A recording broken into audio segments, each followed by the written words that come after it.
오늘 우리에게 주신 하나님의 은혜의 말씀 봉독하도록 하겠습니다. 창세기 12장 10절부터 20절의 말씀. 그 땅에 기근이 들었으므로 아브라함이 애굽에 거류하려고 그리로 내려갔으니 이는 그 땅에 기근이 심하였습니다. 그가 애굽에 가까이 이르렀을 때 그의 아내 사라에게 말하되 내가 알기에 그대는 아리따운 여인이라. 애굽 사람이 그들을 볼 때 이르기를 이는 그의 아내라 하여 나는 죽이고 그대는 살리리니 원하건대 그대는 나의 누이라 하라. 그러면 내가 그대로 말미암아 안전하고 내 목숨이 그대로 말미암아 보존되리라 하니라. 아브라함이 애굽에 이르렀을 때 애굽 사람들이 그 여인이 심히 아리따움을 보았고 바로의 고관들도 그를 보고 바로 앞에서 칭찬함으로 그 여인을 바로의 궁으로 이끌어 들인지라. 이에 바로가 그로 말미암아 아브라함을 후대함으로 아브라함이 양과 소와 노비와 암수 나귀와 낙타를 얻었더라. 여호와께서 아브라함의 아내 사라의 일로 바로와 그 집에 큰 재앙을 내리신지라. 바로가 아브라함을 불러서 이르되 내가 어찌하여 나에게 이렇게 행하였느냐. 내가 어찌하여 그를 내 아내라고 내게 말하지 아니하였느냐. 내가 어찌 그를 누이라 하여 내가 그를 데려다가 아내를 삼게 하였느냐. 내 아내가 여기 있으니 이제 데려가라 하고 다같이 바로가 사람들에게 그의 일을 명하매 그들이 그와 함께 그의 아내와 그의 모든 소유를 보내었더라. 아멘. 하나님의 말씀입니다. 오늘 주보에 그 설교하기로 된 것은 열왕기상 19장 1절부터 18절 로뎀 나무 아래서 죽기를 간구했던 엘리야의 탄식에 대한 설교고 아마 기다리셨던 분도 계실 것 같은데 이 설교는 제가 다음 주에 하겠습니다. 어저께 그 본문을 가지고 깊이 연구했는데 생각보다 훨씬 까다로운 본문이었어요. 그래서 원고를 한 80% 정도 쓰다가 일단 접고 다른 설교하기로 방향을 전환한 것입니다. 추후에도 제가 주어진 시간 내에서 연구가 좀 미진하다고 생각될 경우에는 제가 정확하게 해석이 안 된 경우도 좀 있거든요. 두리뭉실 얘기하는 건 얼마든지 할 수 있습니다. 그렇지만 정확한 본문의 의미를 캐기 위해선 저에게 시간이 좀 필요한 경우가 있고 앞으로도 종종 원래 계획했던 본문과 좀 바뀌게 되는 경우는 그런 일들이 있겠구나 이렇게 좀 양해해 주시면 감사하겠습니다. 한 주간 더 좀 연구 깊이 하고 또 그 말씀에 성경에서 굉장히 잘 알려진 이야기하면서 가장 미스인터프리테이션 되는 본문이 그 본문이라는 거죠. 그래서 그 본문에 대해서 한 주간 또 기도하는 마음으로 열심히 연구하고 성령을 의지해서 말씀 증거하도록 하겠습니다. 창세기 12장 1절부터 9절은 아브라함이 본토 친척 아비집을 떠나 가나안으로 가는 위대한 여행이 기록되어 있다면 두 번째 여행은 12장 10절부터 20절까지 기록되어 있는 가나안을 떠나 애굽으로 향하는 위험한 여행이 기록되어 있습니다. 이 두 여행에서 우리는 아브라함이 도대체 동일 인물인가 싶을 정도로 한 장에 이어진 두 개의 여행 속에 비춰지는 아브라함은 매우 상반된 인물로 보이는 것이 사실입니다. 가나안 땅에서는 전적으로 하나님을 의지하던 아브라함이 애굽 땅에서는 하나님이 아니라 자기의 꾀를 의지합니다. 위대한 여행을 통해서 영적 정점을 쳤던 이 아브라함이 위험한 여행을 통해서 영적 바닥을 칩니다. 위험한 여행의 아름다움은 우리가 마땅히 배워야 될 진면 교사라면 위험한 여행의 아브라함은 우리가 결코 배우지 말아야 되는 반면 교사라고 할 수 있습니다. 아브라함의 실패를 통해서 우리는 큰 승리 뒤에 큰 시험이 오는 경우가 많다는 경각심을 가질 수 있게 되기를 바라고 다음 주에 제가 설교하게 될 엘리야도 갈멜산의 엘리야와 호렙산의 엘리야는 전혀 상반된 인물이고 갈멜산의 큰 승리 위에 호렙산에서 크게 낙심하는 이 엘리야를 보면서 영적 승리 뒤에 큰 영적 시험이 온다. 이것을 우리가 깊이 경각심을 가져야 될 줄 믿습니다. 성도 여러분, 하나님을 바라보지 않게 되면 결국은 자기를 바라보게 될 것이고 자기를 바라보는 결과는 항상 실적으로 이어질 수밖에 없다는 것을 오늘 본문을 통해서 잊지 않으실 수 있게 간절히 바랍니다. 아브라함이 갈대아 우르에서 하란까지 600마일 그리고 하란에서 가나안 세겜까지 1200마일 도합 1800마일입니다. 그 길을 여행해서 드디어 약속의 땅에 들어간 것입니다. 그런데 하나님께서 가라고 하신 그 약속의 땅은 비어있는 땅이 아니라 주인이 있는 땅이었습니다. 그렇지만 아브라함은 낙심하지 않았습니다. 저가 세겜 땅에서 가장 먼저 한 일은 단을 쌓고 하나님께 예배한 일이었습니다. 그렇지만 아브라함은 세겜에서 베델로 가야 했고 베델에서 다시 남방 네겝으로 계속 나그네처럼 떠돌아야만 했습니다. 그렇지만 그는 계속 삶의 거처를 옮기며 떠돌았지만 그는 가는 곳마다 여호와의 이름을 부르며 단을 쌓고 하나님께 예배를 드렸던 것입니다.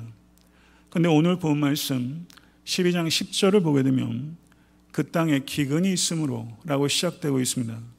그리고 10절 말미를 보셔도 그 땅에 기근이 심하였습니다. 성경 전체에 한 절에 기근에 대한 언급이 2번 나왔다. 이건 이 기근이 대단히 심각했다는 것을 강조하는 것이죠. 하나님께서 가라고 하신 약속의 땅에 1800마일을 지금 이동하는 것도 쉽지 않을 텐데 이걸 이동해서 들어갔더니 그 약속의 땅에 기근이 있습니다. 아브라함은 전심으로 옮겨다니면서 항상 예배 드렸던 자인데 항상 예배 드리는 자에게는 기근이 닥치지 않는 것이 아니라 항상 주의 이름을 부르는 자에게도 삶의 기근은 찾아온다는 것입니다. 창세기를 조금만 더 확장시켜 보게 되면 창세기 26장을 봐도 이삭에게도 기근이 닥쳤고 창세기 46장을 봐도 야곱에게도 기근이 닥쳤습니다. 성도 여러분, 여러분과 저의 신앙생활의 목적이 기근을 피하는 데 있는 것이라면 그것은 크게 착각하는 것입니다. 만약에 그렇게 생각하시고 신앙생활을 하신다면 여러분의 삶에 기근이 닥칠 때마다 매우 심각한 시험에 당하실 것입니다. 믿음으로 순종하여 가는 길에도 기근이 있고 어떤 의미에서는 더 큰 기근도 있을 수 있다는 것을 받아들여야 한다는 것입니다.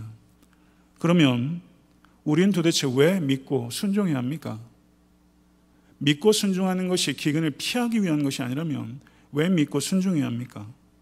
성도는 누구입니까? 성도는 기근 속에서도 하나님의 뜻을 찾는 사람인 줄로 믿습니다. 기근 속에서 인간은 자신의 한계를 경험하고 기근 속에서 인간은 자신의 치부를 경험합니다. 자기의 한계와 자신의 치부에 맞닥뜨린다는 것은 고통을 가져다 줍니다. 그렇지만 그와 같은 고통을 통해서 우리는 서서히 기근 속에서 내가 나를 의지할 수 없다는 것을 깨닫게 되고 기근 속에서 우리가 의지할 대상은 오직 하나님 한 분뿐이라는 것을 우리가 깊이 경험하고 만나게 되는 것이고 기근 속에서 그 목마름 속에서 우리가 그리스도인으로서 우리의 인격과 신앙이 자라게 되는 줄로 믿습니다. 기근을 통과했기 때문에 얻을 수 있는 인격이 있고 기근을 통과했기 때문에 만날 수 있는 하나님이 있고 그리고 기근을 통과하면서 경험하는 승리가 있는 줄로 믿습니다. 우리는 하나님의 자녀입니다. 하나님께서 하나님의 자녀에게 주신 약속은 기근으로부터 면제될 것이라는 약속이 아니라 기근으로부터 넉넉히 승리하게 될 것이라는 약속인 줄로 믿습니다. 성도 여러분, 기근에도 기도하는 사람이 있는가 하면 풍년에도 기도를 잃어버리는 사람이 있습니다. 누가 복된 사람입니까? 기근이 복입니까? 풍년이 복입니까? 기근이나 풍년 그 자체가 우리의 행불행을 결정하는 것이 아닙니다. 만약에 그것으로 인해서 우리의 행불행이 결정된다면 우리는 천박한 삶을 살고 있는 것입니다. 기근에도 기도를 붙잡고 풍년에도 기도를 붙잡는 여러분과 제가 될 수 있기를 간절히 바랍니다. 기도로 하나님을 붙잡는 자, 그 사람이 복된 사람인 줄 믿습니다. 우리가 기근을 통과하면서 우린 정금이 되게 될 것이고 기근을 통과한 후에는 하나님의 영광을 보게 될 것입니다. 아멘. 하나님께서 아브라함을 복의 근원이 되게 해주시겠다 약속하셨어요. 그런데 가나안 땅에 들어왔더니 복은 고사하고 이게 생존 자체가 불가능한 상황이 된 것이죠. 그래서 아브라함은 기근을 피해서 애굽으로 내려갔습니다. 근데 본문 12장 10절 그 부분을 한번 보세요. 아브라함이 애굽으로 간 게 하나님께서 가라고 하셨습니까? 아브라함이 자기 자의로 간 것입니까? 오늘 본문은 그것에 대한 언급을 하고 있지 않아요. 그런데 창세기 26장 2절을 한번 보면 한번 보겠습니다. 같이 한번 읽겠습니다. 여호와께서 이삭에게 나타나 이르시되 애굽으로 내려가지 말고 내가 내게 지시한 땅에 거주하라 라고 말씀하셨어요. 애굽으로 내려가지 말라. 창세기 46장 3절을 한번 보겠습니다. 같이 읽겠습니다. 하나님이 이르시되 나는 하나님이라 내 아버지의 하나님이니 애굽으로 내려가기를 두려워하지 말라. 내가 거기서 너로 큰 민족을 이루게 하리라. 아멘. 이삭이 기근을 당했을 땐 애굽에 내려가지 말라. 야곱이 기근을 당했을 땐 야곱에게 내려가라. 내가 너로 큰 민족을 이루게 하겠다. 그럼 여기에서 우리가 내릴 수 있는 결론은 뭐죠? 기근에 애굽에 내려가고 안 내려가고 하는 것 자체가 중요한 것이 아니라 하나님께서 가라고 하셨는가 하는 게 중요하다는 거예요. 가라고 하셨는가, 가지 말라고 하셨는가. 하나님께 대한 순종이 중요하다고 말씀하고 있는 것이죠. 오늘 본문을 보게 되면 아브라함이 자의로 갔는지 하나님의 뜻으로 갔는지 언급되어 있지 않지만 그 뒤에 이어지는 정황으로 볼 때 아브라함은 자의로 간 것입니다. 고대 사회는 강우량 변동이 심했습니다. 그리고 관계시설이 없었기 때문에 식량난에 부딪힌 일들이 빈번했습니다. 그렇지만 나일 삼각주는 그 인근 고대 근동에서 유명한 곳입니다. 풍성한 수자원들이 있어서 물을 확보할 수 있었고 많은 식량을 생산할 수 있었기 때문에 기근에 빠진 많은 외국인들이 이 애굽으로 몰려들 때가 많이 있었고, 그래서 애굽의 고대 문헌에는 기근 중에 많은 무리들이 애굽으로 찾아오곤 했다라는 기록이 언급되어 있어요. 그렇기 때문에 오늘 본문에 아브라함이 기근을 피해서 애굽에 내려간 것은 애굽의 고대 문헌에 애굽으로 밀려들었던 그 무리들 가운데 이 아브라함이 섞여 들어간 것이라 말할 수 있죠. 성도 여러분, 우리가 상식을 따라 살게 되면 무리 가운데 뒤섞이게 된다는 것을 경계하십시오. 아브라함도 애굽의 비옥한 땅에 대한 소식을 잘 알고 있었을 것입니다. 아브라함에게는 많은 가솔들이 있었습니다. 그들에 대한 책임이 막중했을 것입니다. 그래서 이 아브라함에게는 그래 일단 살고 보자 이런 생각하게 되는 것이죠. 자신이 죽고 나게 되면 하나님께서 아브라함에 주신 언약이 도대체 어떻게 성취될 수 있겠습니까? 아브라함은 기근을 당해서 급한 마음이 들었고 저가 기도하고 하나님의 뜻을 분별하기 전에 저는 상식에 따라 상식에 기대어 성급한 결정을 했다는 것입니다. 주님께서는 먼저 그 나라와 그 의를 구하라 라고 말씀하셨습니다. 그리하면 먹을 것과 마실 것과 입을 것을 주신다고 약속하셨습니다. 광야에서 40일 동안 금식하셨을 때 예수께서는 크게 굶주리셨습니다. 사탄의 첫 번째 시험은 무엇입니까? 돌을 떡으로 만들려는 거였어요. 우선 먹고 살고 보자는 것입니다. 그때 예수님께서 그 유혹을 거부하시고 사람이 떡으로만 살 것이 아니요 하나님의 입으로 나오는 모든 말씀으로 살 것이니라. 아멘. 믿으십니까? 말씀으로 그 유혹을 이기셨어요. 잘 아시는 대로 마가복음 6장을 보게 되면 오병이어로 장정만 5,000명을 먹이신 기적이 있었어요. 그때는 오병이어로 5,000명을 먹이시고 12바구니가 남도록 기적을 행하셨습니다.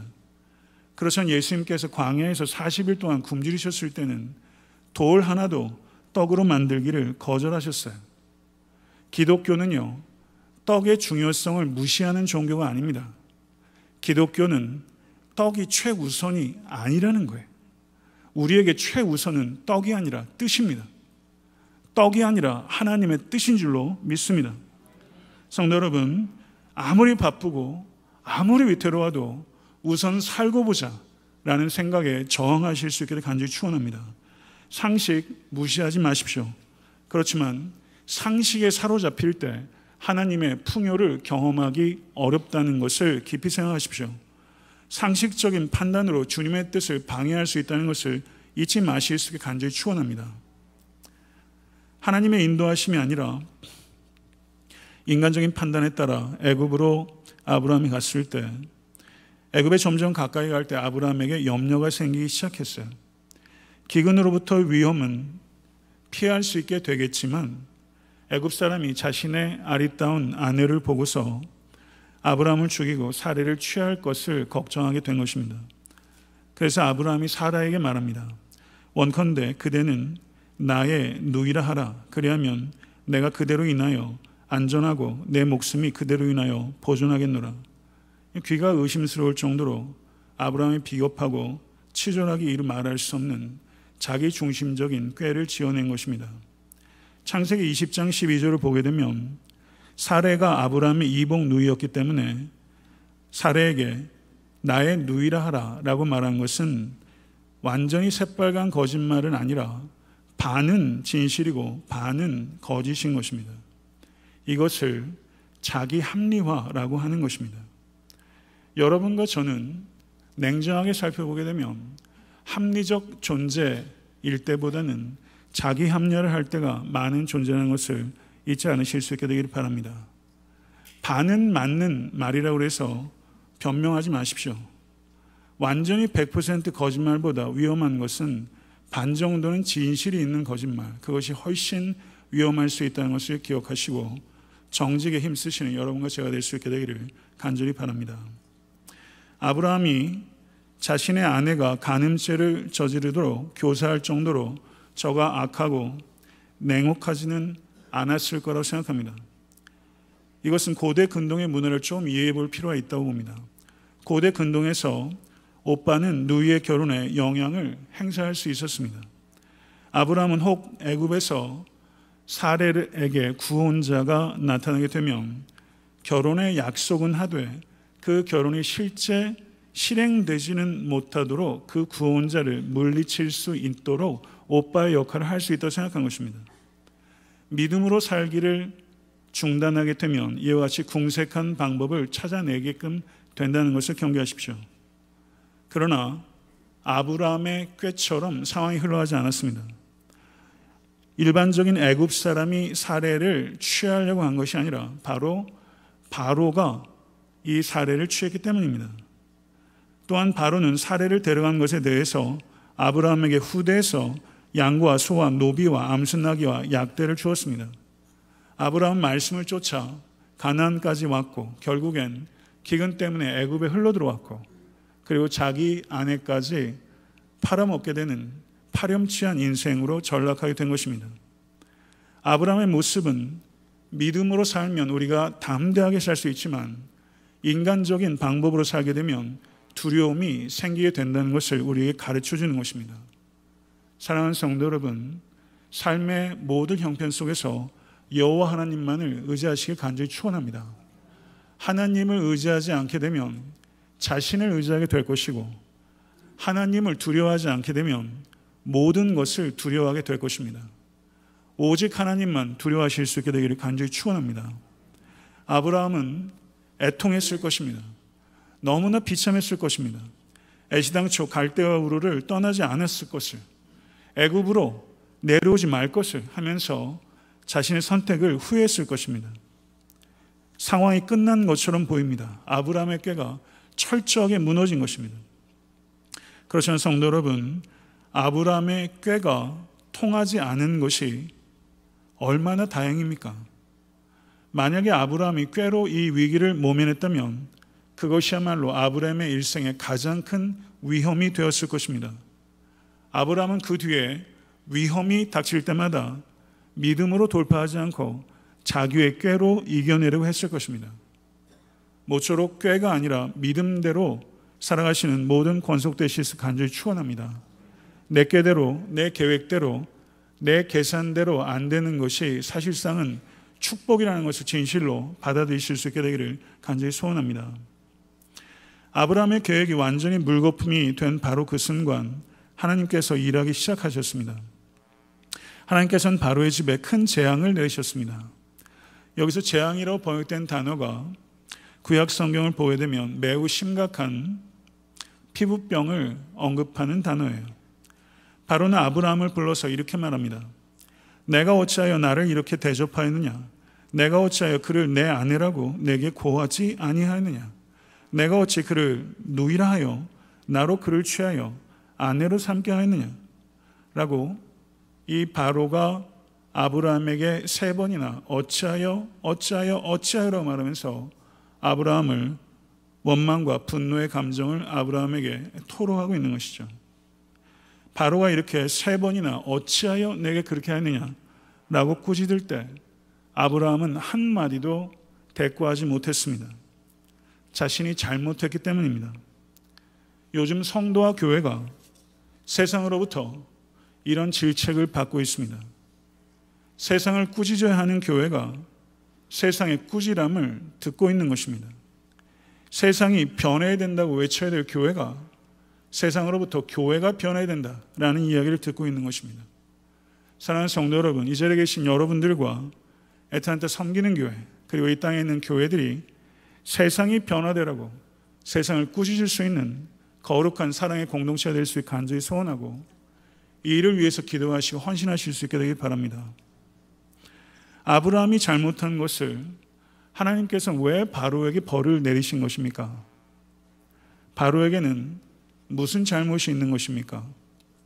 바로에게는 무지의 죄가 있는 것입니다. 에베소서 4장 18절은 저의 총명이 어두워지고 저희 가운데 있는 무지함과 저의 마음이 굳어짐으로 말미암아 하나님의 생명에서 떠나 있도다 라고 말하고 있습니다. 무지는 마음의 굳어짐의 결과로서 죄라는 것입니다. 모르는 것이 죄가 아니다 라고 말하는 사람들이 많은데 성경은 모르는 것이 죄라고 이야기를 하고 있는 것입니다. 모쪼록 여러분과 제가 죄에 대해서 더욱더 민감해지는 축복을 받으실 수 있기를 간절히 축원합니다. 하나님께서 바로를 치신 것은 아브라함에게 하나님께서 바로보다 크신 분이시라는 것을 나타내기 위한 것입니다. 하늘에 계신 하나님께서 이 땅의 어떤 왕보다도 크신 왕이시라는 것을 진실로 믿고 경험하시고 선포하실 수 있게 되기를 바랍니다. 그런데 왜 하나님께서는 아브라함에게는 이삭에게처럼 애굽으로 내려가지 말라 이렇게 말리지 않으셨을까요?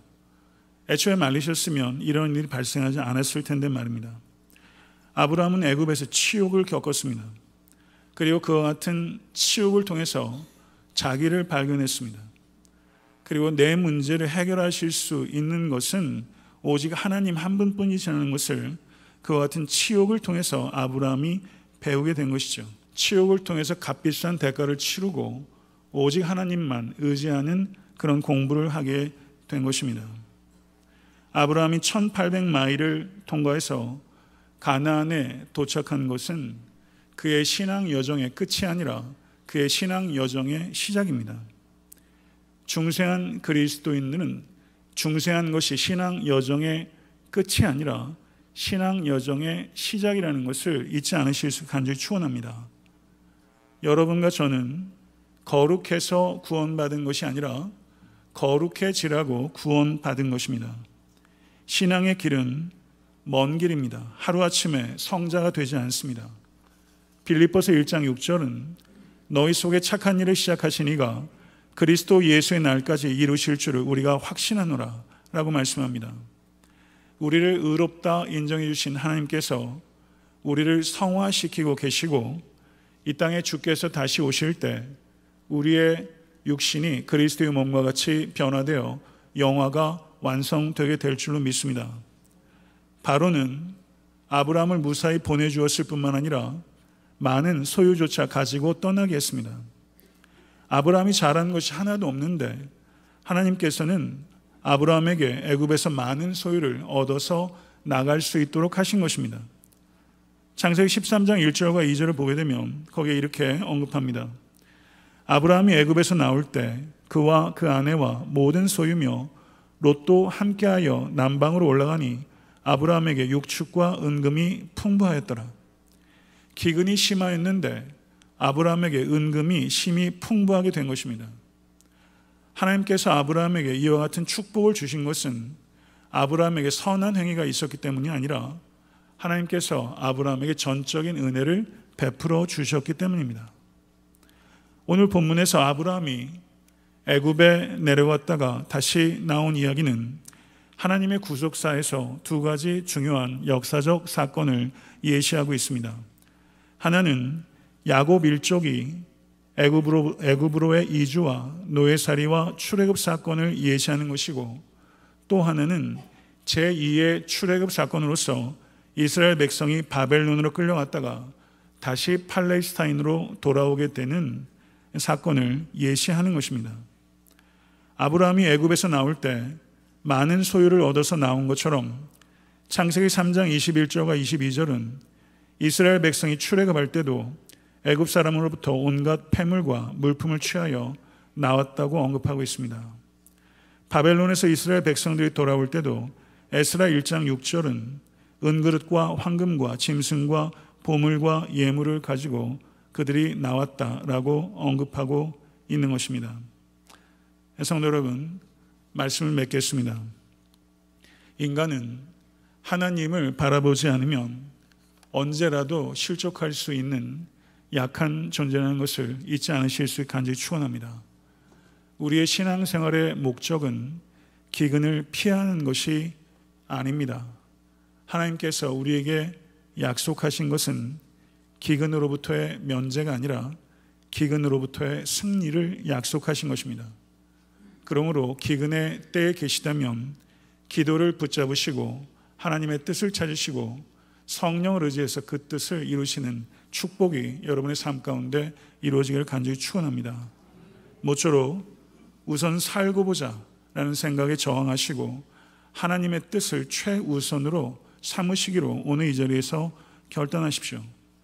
상식이 필요하지만 상식적인 판단이 하나님의 뜻을 방해할 수 있다는 것을 경각심을 가지실 수 있게 간절히 축원합니다. 인간적인 방법을 의지하게 되면 두려움이 찾아오게 될 것입니다. 내 마음대로 되는 것이 축복이 아니라 하나님의 뜻대로 이루어지는 것이 축복인 줄로 믿습니다. 우리의 안전과 복지를 지키는 것은 우리 자신이 아니라 하늘에 계신 하나님이심을 오늘 말씀을 통해서 받아들이실 수 있는 여러분과 제가 될 수 있게 되기를 간절히 소원합니다. 기도하겠습니다. 존귀하신 아버지 하나님, 아브라함이 위대한 여행과 위험한 여행을 했던 것처럼 우리는 하루를 시작하면서 한 해를 살면서 평생을 살면서 위대한 여행과 위험한 여행의 갈림길 가운데 있나이다. 아버지 하나님, 우리가 우리의 자의로 우리의 방법대로 눈에 보이는 대로 판단하지 아니하고 하나님께 기도로 물으며 하나님의 뜻을 찾는 신실한 성도가 될 수 있도록 인도하여 주시옵소서. 그래서 하나님의 뜻을 분별하고 성령을 의지해서 그 뜻대로 순종할 수 있도록 인도하여 주시사 인간적인 방법에 의존하지 아니하고 거룩하신 하나님의 뜻을 이루는 모든 권속될 수 있도록 역사해 주시옵소서. 기근 가운데 낙심하고 두려워하지 않게 하여 주시옵시고 기근 중에 하나님을 뜻을 분별하는 은혜가 우리 모두에게 임할 수 있도록 인도하여 주시며 은혜로 풍성하게 주시사 모든 것에 모든 것들을 더하시는 하나님의 경륜과 섭리를 맛보아하는 모든 권속될 수 있도록 역사해 주시옵소서. 우리 주 예수 그리스도 이름을 간절히 축복하며 기도드리옵나이다. 아멘.